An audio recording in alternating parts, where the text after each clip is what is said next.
Welcome to this short video about MyEconLab.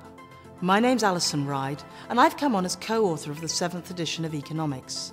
But I'm also the module leader for the first year economics programmes here at the University of Exeter. We decided to use MyEconLab for a couple of reasons. Firstly, we've seen a big growth in student numbers, and like many universities, we're seeing increasing pressure on resources, particularly space. We wanted to find a way of giving students the opportunity to learn more without actually sitting them in the classroom for more hours. We also felt that students weren't really making use of online resources sufficiently. They're out there, but they weren't really able to access them in a way that was intuitive and available to them.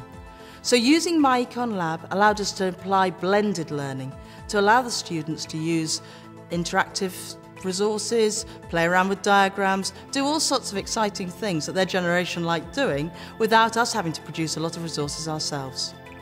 We've actually enjoyed using MyEconLab a lot. We found it useful, and I hope you'll find the video that follows this gives you lots of ideas about how you can use it.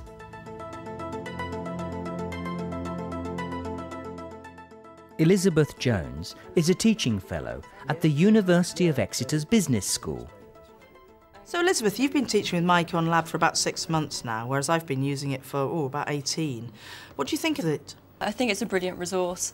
There's so much for students to use, the homeworks, tests, they can do all those types of things, and it provides a guided learning resource for them, especially for international students. I think they found it particularly useful because it's less intimidating, and again it provides them with a guided outline of how they're progressing. That's interesting. We actually did notice an increase in our pass rate overall, and in our average marks of international students went up last year. So I think that's right, that's reflecting what you've said to me. Yeah, I think one thing in particular is the responses they get to the homeworks and tests.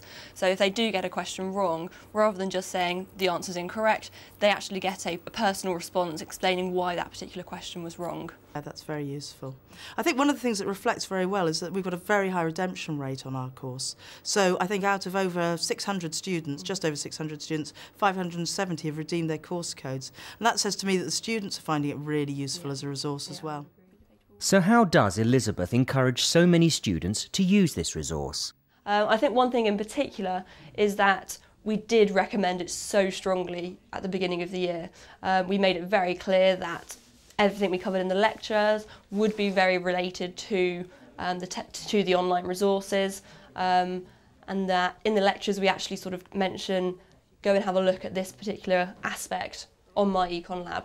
And also with the tests and homeworks, because we're setting them on a regular basis, the students know what's coming up. They know they've got a test to do this week, and so they do become accustomed to it. It gives them great feedback, and so it actually helps them with their learning, which I think is what the students really are after. And how would she advise a new lecturer to get to grips with this resource? The first thing you will notice is that it's a huge resource. So the first thing I would suggest is to simply have an explore. So to go onto all the links, have a look at pretty much everything there is on there, and just explore so you can get to grips with the setup. Once you've had a good look around, had a good explore of MyEconLab, I think I'd direct you to the study plan where there are preset quizzes and activities for the students to do, which lecturers can monitor, but it's more of a hands-off experience to start with, so the students can get to grips with the setup and you can as well. I think once you've got a good idea of how it all works, I guess one thing you could start doing would be to set sort of termly homeworks or tests. You may want to just use the preset homeworks and tests that are on there without having to actually adapt them if they're going to be termly ones. And again, you can start having a look at how you set due dates and start dates and time limits for particular homeworks and tests. And what would she say is the main purpose of these tests? I think the purpose of the homeworks and tests largely is to give the students some feedback so they can keep track of their progress, but it's also very useful for the lecturers. It largely depends on whether you've got a small or a very huge group of students, but because you have an online marking of it, you can see the progress of individual students. So you can look through and say, student X is struggling, or they didn't do very well on this particular test. And what it's very, very good at doing is you can usually sort of pick a certain topic that you can see students did struggle on that. and either respond to them individually if it's only a few students, but if you've got a huge number of students, then it's something you can come back to in tutorials or workshops. And what functions of MyEconLab does she find particularly useful? The Ask My Instructor resource is very useful. Depending on the topic and depending on the chapter, largely depends on how many questions you do receive. What I found was that when I was receiving only a couple, there was no problem responding to them. If you do receive a few more Ask My Instructor questions, they tend to be about the same topics. And so rather than responding to them individually, what I've tended to do is to go into the workshop and tutorial and say, I've had 10 emails based on this particular question or this topic, I'm therefore going to spend 10 minutes covering it now. And then that way, it also gives them an encouragement to the students to attend the lectures because they know that the question that they've asked you is going to be covered in the lecture. So for a student, the study plan gives them an opportunity for self-study, self-appraisal, so they can actually look back and say, I struggled with chapter 4, that's an area therefore I have to go back over and do some more practice tests. There are loads of sample tests out there as well, so if they do look at chapter 4 and say, that's clearly an area where I struggled, then I can go back and have a look at some other tests. So it gives them a much more opportunity for them to look back and basically praise their performance. One thing in particular about MyEconLab is that the students can actually access a graphing tool.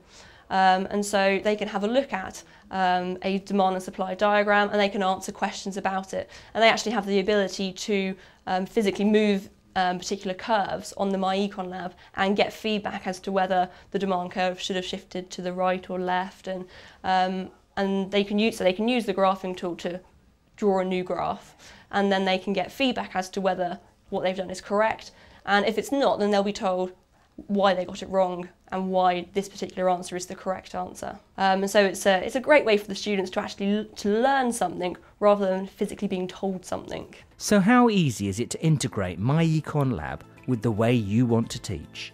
If you want to base all your teaching solely on MyEconLab, that's completely possible. On the other hand, if you want to just use it as a support, somewhere to direct students to, again, that's possible. In particular, because it's got so many questions, multiple choice, short answer questions, true or false questions, it provides such a huge body of questions for exam material which you can obviously adapt to suit your particular structure of exams. And the results we've had at Exeter do show that those students who did use MyEconLab the most were the ones who did the best in the exam. I hope you found this video useful and it's given you some ideas about what you could do with MyEconLab. At Exeter, we found it an incredibly interesting experience and our students have really enjoyed using it. I hope that applies to yours too. Thank you.